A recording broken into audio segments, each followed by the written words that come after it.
All right. So welcome back to the platform of biological code. আমি মোহাম্মদ সালাউদ্দিন, তোমাদের zoology mentor. I know video দিতে অনেকটা দেরি হয়েছে। তোমরা অনেকেই বলেছো যে দাদা ভিডিও আসতে এত কেন দেরি হচ্ছে, কিন্তু কিছু সমস্যা ছিল যার জন্য ভিডিও দিতে পারিনি। কিন্তু কোনো চাপ নেই, এবার থেকে ডেইলি আমাদের যে শিডিউল আছে সেই শিডিউল অনুযায়ী তোমাদেরকে ভিডিও প্রোভাইড করা হবে, ঠিক আছে? তো আরো অনেক কথা হবে, অনেক গল্প হবে। তো আজকে লেকচারটা আমরা স্টার্ট করি। আমরা ক্লাস 11 এর হিউম্যান ফিজিওলজির একটা চ্যাপ্টার শুরু করেছিলাম, যেটা হচ্ছে নিউরাল কন্ট্রোল অ্যান্ড কোঅর্ডিনেশন। দুটো লেকচার হয়েছিল। ফার্স্ট লেকচার আমরা পড়েছিলাম কি নন এক্সাইটেবল সেল, এবং সেকেন্ড লেকচার আমরা স্টার্ট করেছিলাম এক্সাইটেবল সেল। এবং নিউরন আমাদের যে এক্সাইটেবল সেল তার বাইরের সমস্ত স্ট্রাকচার যেটা ছিল আমরা দেখেছিলাম। এবং আজকে আমাদের লেকচার 3 যেটা আছে, এই লেকচার 3তে আমরা আলোচনা করব টাইপস অফ নিউরন। নিউরনের বিভিন্ন কাজের ভিত্তিতে হোক বা তাদের যে মাইলিন শির আছে তার ভিত্তিতে আমরা নিউরনকে কিছু কিছু টাইপসে ভাগ করেছি, ঠিক আছে? তো আজকে আমরা স্টার্ট করব কি টাইপস অফ নিউরন, ঠিক আছে? Types of neuron. তো ফার্স্ট আমরা যেটা বেসিকে ভাগ করব on the basic of number of process, ঠিক আছে? ফার্স্ট আমরা ভাগ করছি কিসে? On the basic of number of process. এবার দেখো এখানে একটা ওয়ার্ডকে তোমরা ফলো করো, সেটা হচ্ছে কি প্রসেস। প্রসেস বলতে আমরা নিউরনের দুটো পার্টকে বলেছিলাম, কি কি? যদি আমি নাও বলে থাকি আগে লেকচারে, এখন বলে দিচ্ছি। ডেনড্রাইট আর এটা হচ্ছে অ্যাক্সন। এই নামটা আমরা শুনেছিলাম আগের বার স্ট্রাকচার পড়তে গিয়ে। তো এইটা হচ্ছে কি নিউরনের দুটো প্রসেস। তো এই প্রসেসের ভিত্তিতেই নিউরনকে ভাগ করা হয়েছে মোটামুটি 5টা ভাগে। 5টা ভাগ সম্বন্ধে আমরা আলোচনা করব, ঠিক আছে? আমরা এখানে 5টা ভাগ সম্বন্ধে আলোচনা করব। আমরা এই যে নাম্বার অফ প্রসেস এটা পড়তে গিয়ে দেখবো যে নিউরনের যে ডেভেলপমেন্ট, মানে আমরা এখন যে টিপিক্যাল যে নিউরনটাকে দেখছি কেমন জালের মতো, ঠিক আছে? কেমন ছিল দেখতে? আমরা আগে স্ট্রাকচার দেখেছি এরকম এরকম তারা, মাথাটা তারার মতো, তারপরে এরকম ভাবে চলে গেছে, তাই তো? আমি সিম্পল ভাবে আঁকলাম এটা। তো এটা হচ্ছে আমাদের একটা টিপিক্যাল একটা নিউরন। কিন্তু যদি আমরা একটু ব্যাকে চলে যাই, একটু যদি পাস্ট চলে যাই, তখন কিন্তু নিউরন এরকম দেখতে ছিল না। তখন কিন্তু নিউরন এরকম দেখতে ছিল না। তো কেমন দেখতে ছিল এবার আমরা জানবো, ঠিক আছে? তো নাম্বার অফ প্রসেসের ভিত্তিতে যদি আমরা নিউরনকে ভাগ করতে যাই, তাহলে আমরা কি দেখতে পাবো? 5টা ভাগ দেখতে পাবো। 5টা কি কি? প্রথমত দেখতে পাবো আমরা, ফার্স্ট আমরা দেখতে পাবো অ্যাপোলার। প্রথম ভাগটা বলা হবে কি অ্যাপোলার, ক্লিয়ার? অ্যাপোলার বলতে পারো বা নন পোলার, ক্লিয়ার? অ্যাপোলার বা নন পোলার।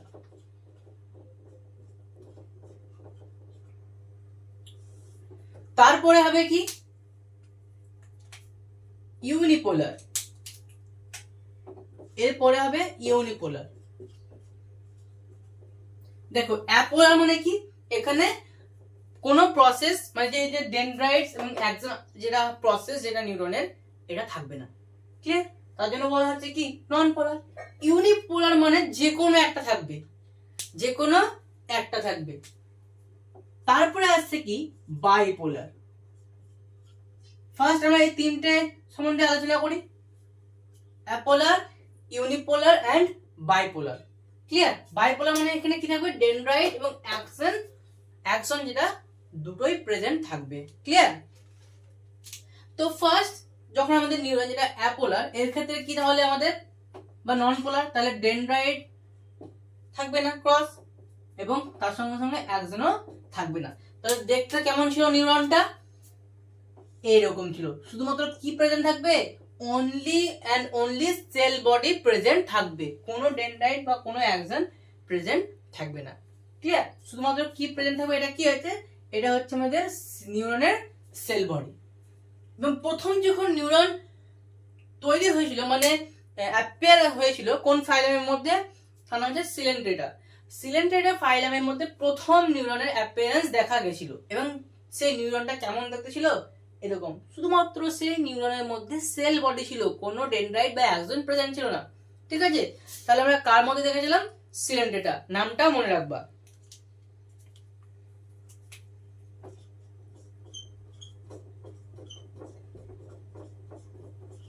ঠিক আছে, এর মধ্যে মানে সিলেন্ট্রেটার মধ্যে কি দেখা গেছে, প্রথম নিউরনের অ্যাপিয়ারেন্স দেখা গেছে।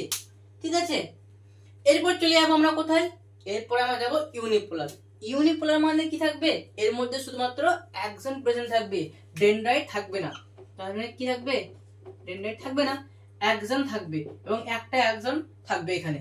তাহলে দেখতে কেমন হবে, এটা এই হচ্ছে সেল বডি, এবং এখান থেকে একটা অ্যাক্সন এরকম ভাবে বেরিয়ে যাবে। এবার এটা কার মধ্যে থাকে, আমরা মানুষ হোক বা ভার্টিব্রেটস, যে সমস্ত প্রাণী, আমরা মেরুদণ্ডী প্রাণী, ভার্টিব্রেটস। তো মেরুদণ্ডী প্রাণীরা যখন এমব্রায়ো স্টেজে থাকে, ভ্রূণ দশায় যখন থাকে, তখন তাদের নিউরনগুলোর মধ্যে শুধুমাত্র কি থাকে, সেল বডি, অ্যাক্সন থাকে। ঠিক আছে, তাহলে এটা হচ্ছে সেল বডি, এটা হচ্ছে কি, অ্যাক্সন। এটা কথাই হয় যখন মেরুদণ্ডী প্রাণীরা এমব্রায়ো অবস্থায় থাকে, তখন এটা দেখা যায়। ঠিক আছে, তাহলে কোথায় দেখা যায়, found in early embryos of vertebrates. Found কোথায় হচ্ছে, তাহলে found in early embryos of vertebrates. Clear, তাহলে found in early embryos of vertebrates. Clear? Next, নাম শুনে দেখো তোমরা বলতে পারবে বাইপোলার। তার মানে এখানে কি থাকবে, এখানে বাইপোলারের মধ্যে ডেনড্রাইট এবং অ্যাক্সন প্রেজেন্ট থাকবে। কিন্তু টিপিক্যাল নিউরনের ক্ষেত্রে আমরা কি দেখছিলাম, অনেকগুলো ডেনড্রাইট জালক ভাবে ছড়িয়ে যায়, জালের মতো। কিন্তু এখানে একটাই মাত্র ডেনড্রাইট এবং একটাই মাত্র অ্যাক্সন থাকবে। ক্লিয়ার, তাহলে কি কেমন হবে দেখতে, এটা হচ্ছে সেল বডি যদি হয়, তাহলে এখান থেকে একটা এরকম ভাবে ডেনড্রাইট বেরিয়ে যাবে, এবং নিচের দিকে একটা অ্যাক্সন চলে আসবে। এটা হচ্ছে সেল বডি, এটা হচ্ছে সেল বডি সিবি, এটা হচ্ছে ডেনড্রাইট, এবং এটা হচ্ছে কি অ্যাক্সন। ক্লিয়ার, এবং এটা দেখা যায় এরকম দুটো জায়গা আছে আমাদের শরীরে যেখানে বাইপোলার নিউরন দেখা যায়। ঠিক আছে, কোথায় কোথায় কোথায় কোথায় একটা আমাদের যে অলফ্যাক্টরি এপিথেলিয়াম, যখন আমরা এক্সচেঞ্জ অফ গ্যাসেস পড়বো, breathing and exchange of gases, ওটাও একটা হিউম্যান ফিজিওলজির একটা চ্যাপ্টার। সেখানে গিয়ে আমরা অলফ্যাক্টরি এপিথেলিয়ামের নাম শুনতে পাবো। অলফ্যাক্টরি এপিথেলিয়াম কি করে, আমরা যে স্মেল জেনারেট হয়, তো সেই স্মেলটা জেনারেট করতে সাহায্য করে। এবং সেই অলফ্যাক্টরি এপিথেলিয়ামে যে নিউরনগুলো দেখতে পাবো আমরা, সেগুলো হচ্ছে কি বাইপোলার নিউরন। ক্লিয়ার, তাহলে কি হলো, olfactory epithelium। ক্লিয়ার, কোথায় দেখা যাচ্ছে, olfactory epithelium। আর কোথায় দেখা যায়, আমাদের যে আই আছে, আমাদের যে চোখ আছে, সেই চোখের রেটিনা। যদি তোমাদের এই চ্যাপ্টারেরই পার্ট ছিল আই, কিন্তু এখন আইটাকে চ্যাপ্টার থেকে বাদ দিয়ে দেওয়া হয়েছে, তাই আমরা আই সম্বন্ধে কোনো কথা বলবো না। কিন্তু এটা বলে দিই যে বাইপোলার নিউরন আমাদের চোখে যে রেটিনা আছে, সেই রেটিনাতে কিন্তু থাকে। ক্লিয়ার, তাহলে আমরা একটা কি পেলাম, রেটিনা। কি পেলাম, রেটিনা। আমাদের চোখে যে রেটিনা আছে, সেই রেটিনার যে নিউরনটা, এটা বাইপোলার নিউরন। তাহলে ক্লিয়ার হলো, তাহলে আমরা তিনটে এখনো পড়লাম, এখনো দুটো বাকি আছে।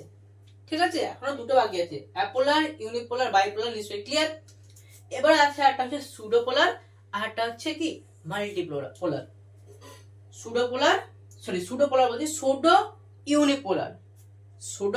ইউনিপোলার, আর একটা হচ্ছে কি মাল্টিপোলার। ক্লিয়ার, ওকে।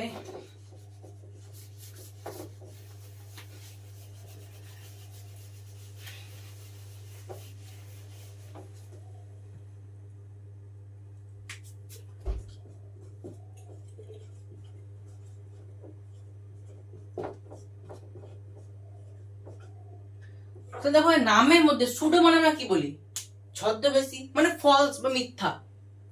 সুডো ইউনিপোলার মানে এই নামে কিন্তু ইউনিপোলার, মানে কি মিথ্যে ইউনিপোলার যাকে বলছে। তাহলে কেমন হবে, মানে এ যখন স্টার্ট হয়েছিল জেনারেশন, মানে যখন প্রথম এই নিউরনটা তৈরি হয় কেমন ছিল, এরকম ছিল, নিয়ে এরকম ভাবে চলে গেছে।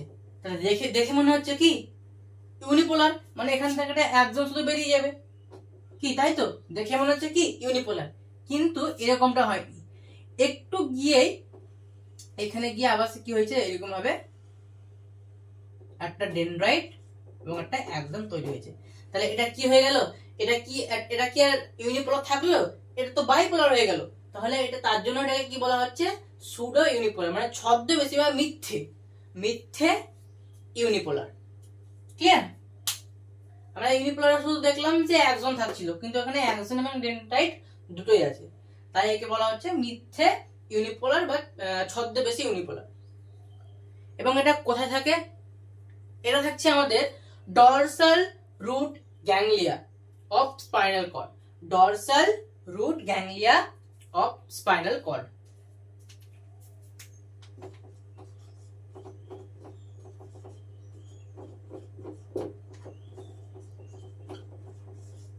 ডরসাল রুট গ্যাংলিয়া অফ কি স্পাইনাল কর্ড। এবার ডরসাল রুট গ্যাংলিয়া কি এটা জানার জন্য তোমাদেরকে কিছুটা ওয়েট করতে হবে, ঠিক আছে? ডরসাল রুট গ্যাংলিয়া সম্বন্ধে জানতে গেলে তোমাদের কিছুটা ওয়েট করতে হবে। নেক্সট আমাদের একটা ছিল কি, এরপর আমরা বলবো মাল্টিপোলার।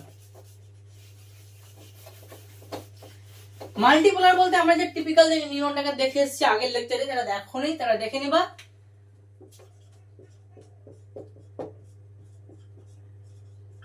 তো মাল্টিপোলার বলতে many dendrites but only one axon, একটা অ্যাক্সন থাকবে কিন্তু সেখানে অনেক ডেনড্রাইটস থাকবে।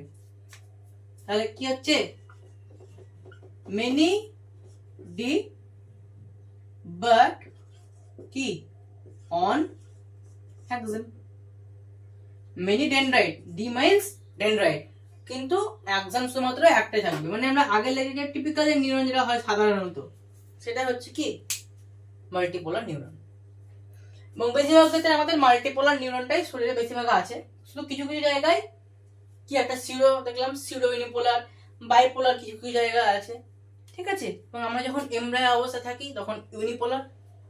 বাস, এবার আমরা দেখবো মাইলিন শীতের ভিত্তিতে, on the basic of myelin শীত। ক্লিয়ার? এটা হয়ে গেল complete.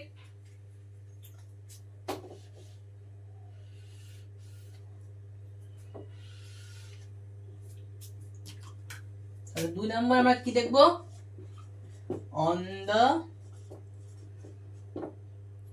The basis of myelin শীত।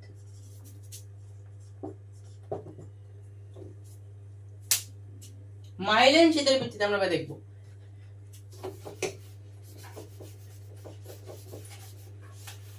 আচ্ছা, যে নিউরনে মাইলিন শীত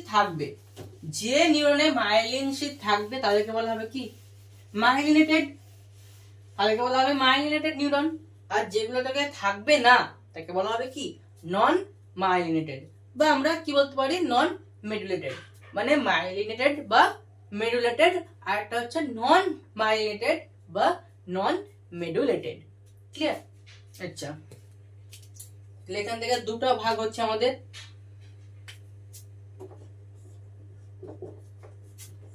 মাইলিনেটেড আর একটা হচ্ছে কি নন মাইলিনেটেড।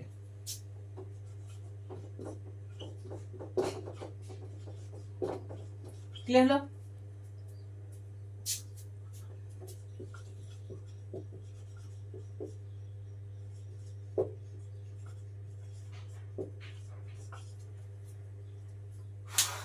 আচ্ছা,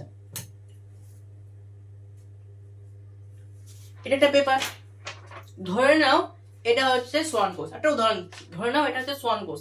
সোয়ান কোষ নাম বললে আগের ক্লাসটা একটু মনে আসছে নিশ্চয়ই। এটা হচ্ছে সোয়ান কোষ।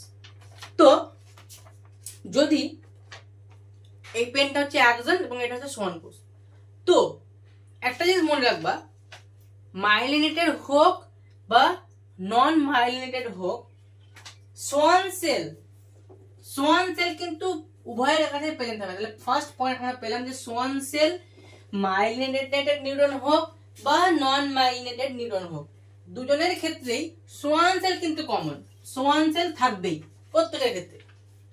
কিন্তু ডিপেন্ড করছে যে মাইলিন যে শীট সেটা কিভাবে গঠন হবে। কিন্তু মাইলিন শীট কি হবে, যদি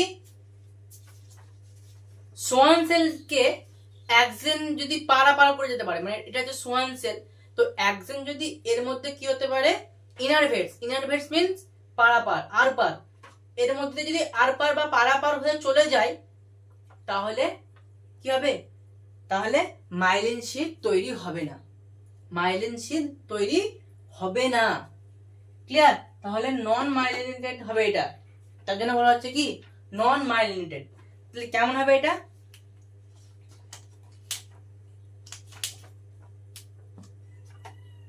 কি হচ্ছে,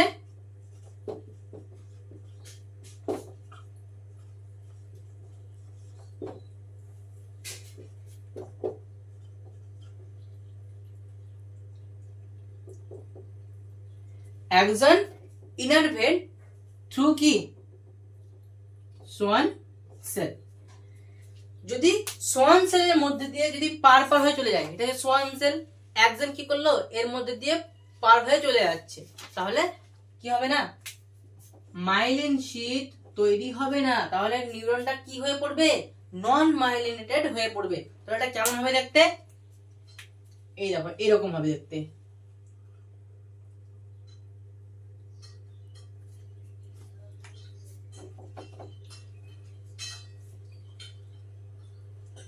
এটা হবে আমাদের কি, এটা হবে অ্যাক্সন, ঠিক আছে। অ্যাক্সনের বাইরে যেটা হচ্ছে কি অ্যাক্সোলেমা, ভিতরে যে তরলটা বলা আছে অ্যাক্সোপ্লাজম, এবং এটা হবে কি সোয়ান সেল। বাইরে যে এই লেয়ার, এটা পুরো এই যে অংশটা, এটা হচ্ছে কি সোয়ান সেল। কিন্তু এখানে কোন রকম মাইলিন শীট তৈরি হবে না। কখন হবে না, যখন এই যে সোয়ান সেলকে একজন পার করে চলে যাবে। ক্লিয়ার? কিন্তু এবার কি হবে, মাইলিনেটেড কখন হবে, যদি এই যে সোয়ান সেল যদি কি করে, র‍্যাপিং করে, কিভাবে, এভাবে প্যারালালি যদি র‍্যাপিং করে হবে, মানে এরকম হবে। সোয়ান সেল কি করছে, আমাদের যে অ্যাক্সন আছে সেই অ্যাক্সনটাকে এরকম ভাবে কি করছে, র‍্যাপ করে নিচ্ছে, এরকম ভাবে র‍্যাপ করে নিচ্ছে। ক্লিয়ার? তাহলে এখন কি হবে, মাইলিন শীট তৈরি হবে। কারণ মাইলিন শীট তৈরি হওয়ার জন্য একটা প্রপার যে একটা কি বলবো পুরুত্ব, সেই পুরুত্বটা তৈরি হচ্ছে কখন, যখন সোয়ান সেল অ্যাক্সনটাকে এইভাবে কি করছে, র‍্যাপিং করে নিচ্ছে। তাহলে কি হবে, স্পাইরাল র‍্যাপিং। দেখো স্পাইরালি র‍্যাপ করে নিল, তাহলে spiral wrapping of Schwann cell leads to the formation of myelin sheath. ঠিক আছে, স্পাইরাল র‍্যাপিং অফ কি Schwann cell leads to myelin sheath formation.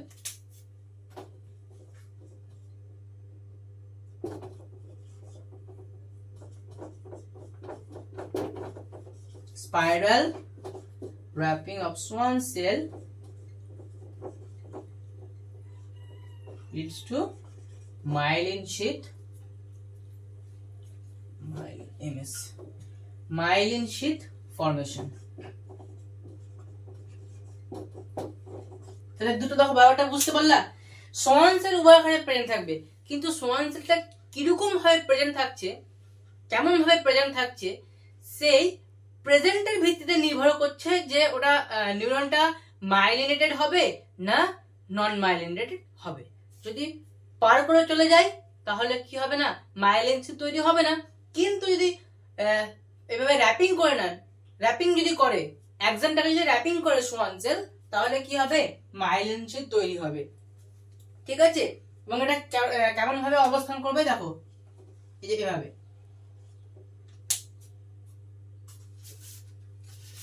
এটা হচ্ছে আমাদের অ্যাক্সন। এরপরে কি হবে, আরো আরো র্যাপিং হবে। এটা হচ্ছে আমাদের অ্যাক্সন, ঠিক আছে। এরপরে দেখতে পাবো আরো র্যাপিং হবে।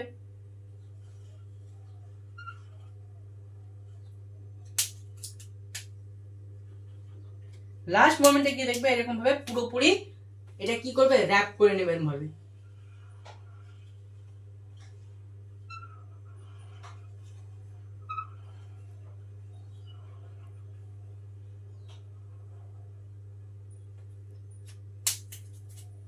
এটা হচ্ছে আমাদের ভিতরে একটা যে অ্যাকশন। ক্লিয়ার? আচ্ছা, এবার দেখো এই যে লেয়ারটা, মানে যে যতটুকু লেয়ার কি করছে আমাদের, এই যে অ্যাকশনটাকে দেখো কি করলো, সোয়ানসেল র‍্যাপ করে নিল। তো কিছুটা লেয়ার দেখো কি থাকে, বাইরে পড়ে থাকছে। এই এখান থেকে এই লেয়ারটুকু দেখো এরা কিন্তু বাইরে থেকে যাচ্ছে। মানে কোনটুকু, এই যে এইটুকু ব্ল্যাকে করি, এই যে বাইরের এতটুকু অংশ থেকে, মানে এখান থেকে একদম এতটুকু অংশ এরা দেখো বাইরে থাকছে। তো সোয়ান সেলের বাইরের যে অংশটা, একে বলা হচ্ছে কি, নিউলি লেমা। সব থেকে outermost layer of Schwann cell, সব থেকে আউটার মোস্ট লেয়ার একে বলা হচ্ছে কি, নিউলি লেমা।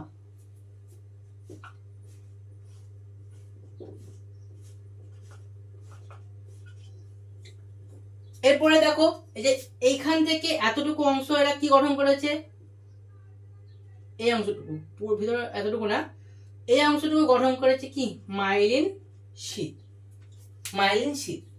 কিন্তু একটা জিনিস লক্ষ্য করে দেখো যে বাইরের এই অংশটা এতখানি, মানে যতটুকু পুরু আছে, সোয়ান সেলের এই অংশটা যতটুকু পুরু আছে, ভিতরের এই অংশটা কিন্তু অতটা পুরু নেই। যত ভিতরে যেতে প্রবেশ করেছে সোয়ান সেলটা, তত সেটা কি হয়েছে, পাতলা হয়ে গেছে। মাইলিন শীট যদি তৈরি হতে হয় তাহলে একটা নির্দিষ্ট কিন্তু পুরুত্বের প্রয়োজন, কিন্তু সেই পুরুত্ব কি আছে ভিতরের দিকে, সেরকম কিন্তু পুরু না, সেরকম মোটা না, কিন্তু বাইরের অংশটা দেখো অনেকটা মোটা। তাই এখানে মাইলিন শীট ইজিলি ফর্মেশন হয়েছে, কিন্তু ভিতরে কিন্তু সেরকম ভাবে মাইলিন শীট তৈরি হয়নি, যার ফলে সেখানে কি হয়েছে, নোড অফ র্যানভিয়ার তৈরি হয়েছে। তাহলে এখান থেকে কি আনতে পারলাম আমরা, সোয়ান সেল দেখেছি আমরা আগের ক্লাসে পড়েছি যে সোয়ান সেল হচ্ছে কন্টিনিউয়াস, ওর কিন্তু শেষ নেই, ও চলবেই। কিন্তু মাইলিন শীট হচ্ছে ডিসকন্টিনিউয়াস, এবং এটাই হচ্ছে কারণ ভিতরের দিকে যখন প্রবেশ করে সোয়ান সেলটা, তখন কিন্তু কি হয়, পাতলা হয়ে পড়ে। আর যখন পাতলা হয়ে যায় আর কিন্তু মাইলিন শীট তৈরি হয় না। এবং যেখানে মাইলিন শীট তৈরি হয় না সেই জায়গাটাকে বলা হয় নোড অফ র্যানভিয়ার। ঠিক আছে, নোড অফ র্যানভিয়ার। ক্লিয়ার? তাহলে এই জায়গাটাতে দেখো খুব ভালোভাবে লক্ষ্য করো যে যেখানে আমাদের মাইলিন শীট তৈরি হয়নি, এই জায়গাটা খুব পাতলা, একে বলবো আমরা কি, node of Ranvier. Clear? Node of Ranvier.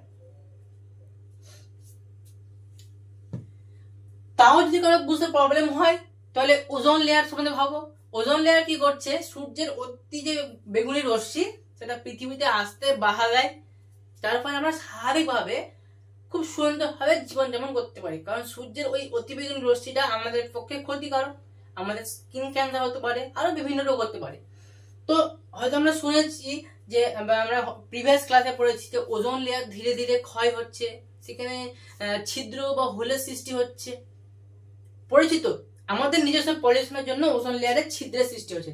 তার মানে এরকম কি যে ওজোন লেয়ারে ফুটো হচ্ছে এরকম ভাবে না, ওজোন একটা লেয়ার এরকম, ধরে নাও এরকম একটা লেয়ার ফুটো হচ্ছে, মানে কি ধীরে ধীরে ওর যে পুরুত্ব, সেই পুরুত্বটা কমে যাচ্ছে। এমন না যে ফুটো হয়ে গেছে, মাঝে একটা ফুটো, হ্যাঁ সেখান থেকে রোদ প্রবেশ করছে, এরকম না। ওজোন লেয়ার আছে কিন্তু তার যে পুরুত্ব ছিল, যেরকম মোটা ছিল, সেই মোটা কিন্তু ধীরে ধীরে হচ্ছে কমে যাচ্ছে। আমি সাবান আমরা ইউজ করি, প্রথমে যখন কিনি এতটা মোটা থাকে, ধীরে ধীরে ক্ষয় হয়ে এরকম পাতলা হয়ে যায়। ওরকম ব্যাপার যে মাইলিন শীট যখন ভিতরের দিকে এতটা প্রবেশ করছে, ধীরে ধীরে সেই ক্ষয় হয়ে আর কি হচ্ছে, পাতলা হয়ে যায়। ধরে নাও কিন্তু যখনই পাতলা হয়ে পড়ছে মাইলিন শীট কিন্তু ওখানে তৈরি হবে না। সোয়ান সেল ভিতরে যখন প্রবেশ করছে তখন কি হচ্ছে, পাতলা হয়ে পড়ছে, পাতলা হলে মাইলিন শীট আর তৈরি হবে না। ঠিক আছে, এবং যেখানে মাইলিন শীট তৈরি হবে না সেটা হচ্ছে কি র্যানভিয়ারের পর্ব, যাকে বাংলায় বলা হয় র্যানভিয়ারের পর্ব এবং ইংলিশে বলা হচ্ছে নোড অফ র্যানভিয়ার। ক্লিয়ার হয়ে গেল? এটা ক্লিয়ার আমাদের? এবং আরো অনেক ডিটেলস আছে আমরা পড়বো এখানে। ঠিক আছে, তো এতটুকু ক্লিয়ার হলো। আচ্ছা,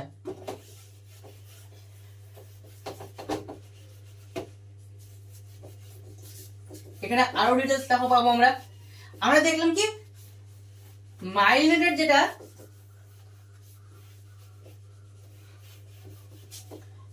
তার মধ্যে কি আছে, সোয়ান সেলটা প্যারালাল মানে কি হয়েছে, র‍্যাপ করেছে এরকম ভাবে, তাই তো?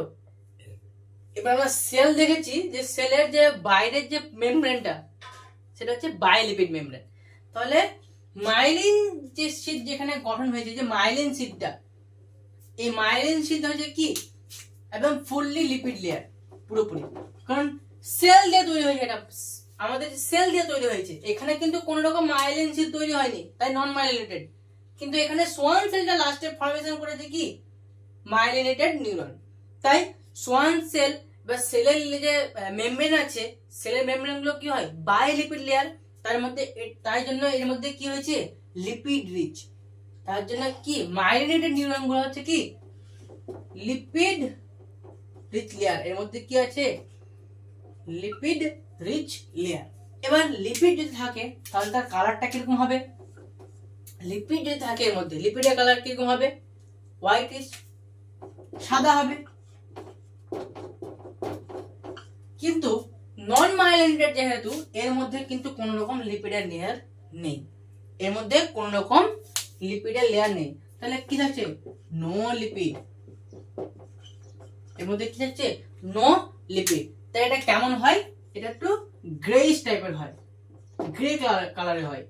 কেমন দেখতে হয়? এটা হয় গ্রে কালারের, গ্রেইশ। এটা হচ্ছে হোয়াইটিশ এবং এটা হচ্ছে কি গ্রেইশ। এবং কন্ডাকশন, মাইলিনেটেড নিউরনের ক্ষেত্রে কন্ডাকশন কিন্তু প্রচুর হাই হয়, কুইক কন্ডাকশন হয়। কন্ডাকশন হয় কেমন হবে? কুইক। এখানে কন্ডাকশন কেমন হবে? এখানে কন্ডাকশনটা হবে স্লো। দেখো কারণ বলছি আমি যে মাইলিনেটেড যেখানে আমাদের আছে মাইলিন শীট যেটা, তো মাইলিন শীটের ক্ষেত্রে তো কন্ডাকশন নট, সেখানে কি হবে ইনসুলেশন হবে। তাই কন্ডাকশন হতে গেলে কি হতে হবে, একটা নোড অফ র্যানভিয়ার থেকে আরেকটা নোড অফ র্যানভিয়ারে কি হয়, যে বার্তা আছে মেসেজ আছে সেটা কি হয় লাফিয়ে লাফিয়ে পার হয়। কারণ কি হবে না, কন্ডাকশন কিন্তু মাইলিন শীটে এখানে জায়গাতে হবে না, মাইলিন শীটে কিন্তু কোনো রকম কন্ডাকশন হবে না, ইনসুলেশন হবে কিন্তু কন্ডাকশন হবে না। তাহলে যদি মেসেজ আমাকে যেতে হয় তাহলে নোড অফ র্যানভিয়ার এর মাধ্যমে লাফিয়ে লাফিয়ে যেতে হবে, তাই তো? তাই এখানে যে মেসেজটা যেটা যায় সেটা খুবই ফাস্ট, কুইক যায়। কিন্তু নন মাইলিনেটেড, ওখানে কোনো রকম মাইলিনেটেড নেই, তাই এত বড় একটা লম্বা নিউরনকে পুরোপুরি পার করে যেতে হয়। কিন্তু যদি নন মাইলিনেটেড এর ক্ষেত্রে পার করে যেতে হচ্ছে, তার ফলে কি হচ্ছে এটা স্লো হচ্ছে। কিন্তু মাইলিনেটেড নিউরনের ক্ষেত্রে মাইলিন শীট থাকার জন্য সেখানে কি হচ্ছে নোড অফ র্যানভিয়ার গুলোকে টপকিয়ে টপকিয়ে মেসেজ গুলো কি হচ্ছে লাফিয়ে লাফিয়ে চলে যাচ্ছে। ক্লিয়ার? তার ফলে এখানে মেসেজটা কুইক যাচ্ছে, কিন্তু এখানে পুরোপুরি নিউরনটাকে কভার করতে হচ্ছে। এখানে কি হচ্ছে অল অ্যালং দা লেন্থ, পুরোপুরি লেন্থটাকে কমপ্লিট করার জন্য এখানে মেসেজটা খুব স্লো যায়।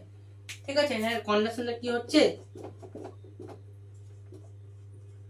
অল অ্যালং দা লেন্থ, পুরো লেন্থকে কভার করতে হচ্ছে, কিন্তু এখানে পুরো লেন্থকে কভার করতে হয় না।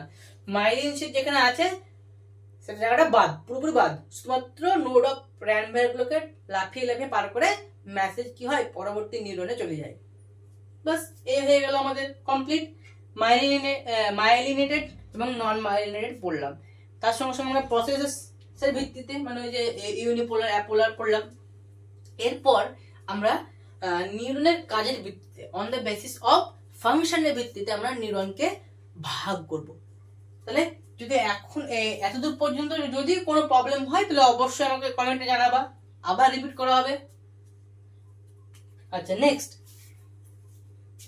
এরপর আমরা পড়বো on the basis of function. নিউরনের ফাংশনের ভিত্তিতে নিউরনকে আমরা ভাগ করব।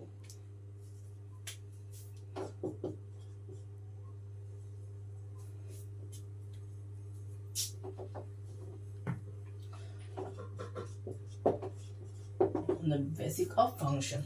আশা করি মাইলিনেটেড এবং নন মাইলিনেটেড এ কোনো প্রবলেম নেই। ক্লিয়ার? আচ্ছা,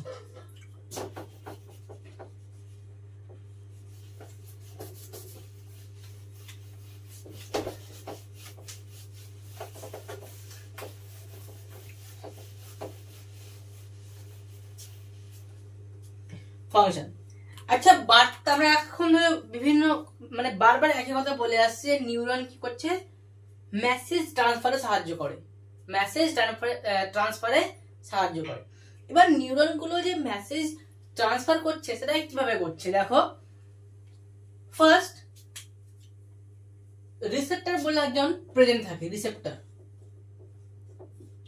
যে নিউরনের সমস্ত রকম যে বার্তা মানে নিউরন যা বলবে প্রথম কার কাছে যাবে, রিসেপ্টরের কাছে যাবে। ক্লিয়ার? রিসেপ্টর সেটা পাঠাবে হেড অফিসে।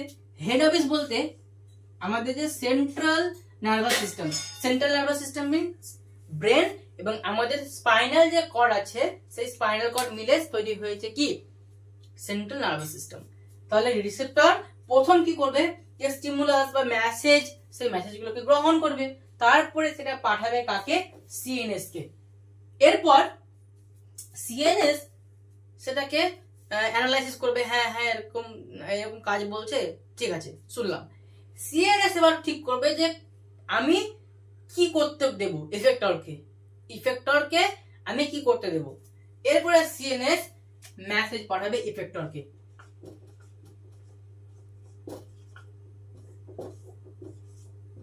মানে যে ইফেক্ট দেখাবে সেটা কি ইফেক্টর। সাপোজ ধরে নাও একটা মশা বসেছে তোমার হাতে বা যে কোনো জায়গায়, শরীরের যে কোনো জায়গায় মশা বসেছে। তো এবার এখানে আমাদের নিউরন আছে, তো নিউরন গুলো কি করছে, প্রথমত রিসেপ্টরকে বলছে যে মশা বসেছে, মশা যদি তোমার রক্ত খেয়ে নিতে পারবে, তখন এবার এই কি হবে, ডাইরেক্ট এই ইম্পালস চলে যাবে একদম ব্রেনে। ব্রেন এবার অ্যানালাইসিস করবে, তাই তো মশা যদি রক্ত খায় তাহলে এই ব্যক্তিটির ডেঙ্গু হোক বা ম্যালেরিয়া হোক হওয়ার চান্স আছে। তখন সিএনএস কি করবে, এই হাতকে বলবে তুমি মশাটাকে থাপ্পড় মারো বা যে কোনো ভাবে হোক তারাও, তখন ডিরেক্ট হাত কি করবে, মশাটার উপরে গিয়ে এভাবে মারবে। তো এই হচ্ছে একটা প্রসেস, কিন্তু যতটা ইজিলি প্রসেসটাকে মনে হচ্ছে ততটা কিন্তু নেই। এই একটা পুরোটা প্রসেস, রিসেপ্টর থেকে সিএনএস, সিএনএস থেকে ইফেক্টর, ইফেক্টর থেকে আবার সিএনএস রিসেপ্টর, এই প্রসেসে কিন্তু সাহায্য করছে কে, আমাদের নিউরন। রিসেপ্টর বলতে আমাদের বিভিন্ন যে সেন্স যে অর্গান গুলো আছে, সেন্স অর্গান, ঠিক আছে, সেন্স অর্গান গুলো। তো সেখান থেকে রিসেপ্টর থেকে চলে যায় কোথায়, সিএনএস এ গেল, সিএনএস থেকে গেল কোথায়, আমাদের ইফেক্টরে। ঠিক আছে, ইফেক্টর কি করছে, রেসপন্স করছে, সো রেসপন্স। রিসেপ্টর থেকে যে নিউরন গুলো সিএনএস এর কাছে মেসেজ নিয়ে যাবে তাদেরকে কি বলা হবে, তাদেরকে বলা হবে রিসেপ্টর নিউরন।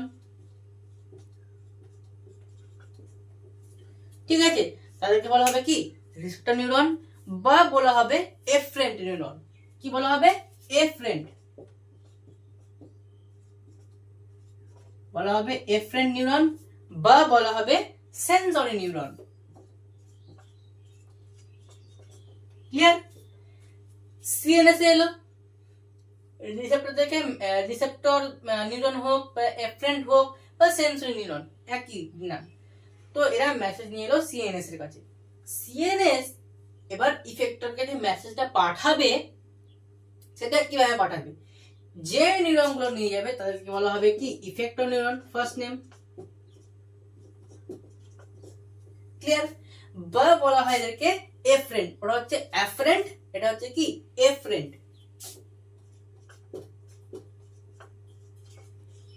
আর এরা যেহেতু কি করছে, নার্ভাল ইম্পালস গুলোকে নিয়ে যাচ্ছে, তাই এদেরকে বলা হবে কি মোটর নিউরন। কি বলা হবে? Motor neuron. এবার সিএনএস যে কি করছে, রিসেপ্টরের সঙ্গে যোগাযোগ করা, তারপরে ইফেক্টরের সঙ্গে যোগাযোগ করা।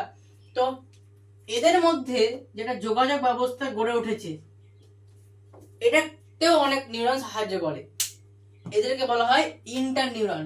মানে মাঝের যে নিউরন গুলো আছে, যারা সিএনএস এর মধ্যে আছে, তাদেরকে বলা হচ্ছে কি ইন্টার নিউরন। ক্লিয়ার? বা রিলে নিউরন। ছোটবেলায় হয়তো অনেকে খেলা করেছো, রিলে রেস হতো না, রিলে নিউরন। বা কানেক্টর নিউরন। ঠিক আছে? ইন্টার নিউরন, রিলে নিউরন বা হচ্ছে কানেক্টর নিউরন। আরেকটা নামও আছে অ্যাসোসিয়েটিভ নিউরন। কি আছে এর নাম? Associative neuron. ক্লিয়ার?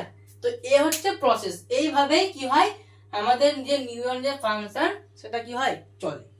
রিসেপ্টর থেকে রিসেপ্টর নিউরন গুলো সিএনএস এর কাছে মেসেজ নিয়ে যায়। সিএনএস এবার কি করছে, এফারেন্ট নিউরন হোক বা মোটর নিউরন, যে কোনো নামই বলবে, তার মাধ্যমে ইফেক্টরকে মেসেজ পাঠাবে এবং ইফেক্টর সেই মেসেজের ভিত্তিতে রেসপন্স শো করবে। তো এই ছিল আমাদের আজকের লেকচার। ফুললি টাইপস অফ নিউরনটা আমরা কমপ্লিট করলাম। কোনো রকম যদি প্রবলেম থাকে, আশা করি কারো কোনো প্রবলেম থাকবে না, তবুও যদি কোনো প্রবলেম মনে হয়, কোনো ডাউট মনে হয়, বা ধরো পিডিএফ যদি লাগে, নোটস পিডিএফ, তাও বলবে কমেন্টে। ঠিক আছে? তো এই হচ্ছে আজকের লেকচার। যদি আজকের লেকচার তোমাদেরকে ভালো লাগলো, তো অবশ্যই আমাদের ভিডিওতে একটা লাইক দেবে, কমেন্টে জানাবে কোনো রকম সমস্যা হলে, কোনো রকম এডুকেশনাল প্রবলেম হলে অবশ্যই কমেন্টে জানাবে, এবং আমাদের বায়োলজিক্যাল কোড চ্যানেলটিকে সাবস্ক্রাইব করে রাখবে, কারণ আমরা সমস্ত রকমের এডুকেশনাল কন্টেন্ট আমাদের এই চ্যানেলের মাধ্যমে দিয়ে থাকি। তাই অবশ্যই বায়োলজিক্যাল কোড চ্যানেলটিকে সাবস্ক্রাইব করে রাখবে। এবং অসংখ্য ধন্যবাদ তোমাদের ভালোবাসার জন্য, আমাদের ফেসবুক পেজে 1K ফলোয়ার্স কমপ্লিট করার জন্য। দেখা হচ্ছে আবার পরের লেকচারে। আজকে লেকচারের জন্য থ্যাংক ইউ।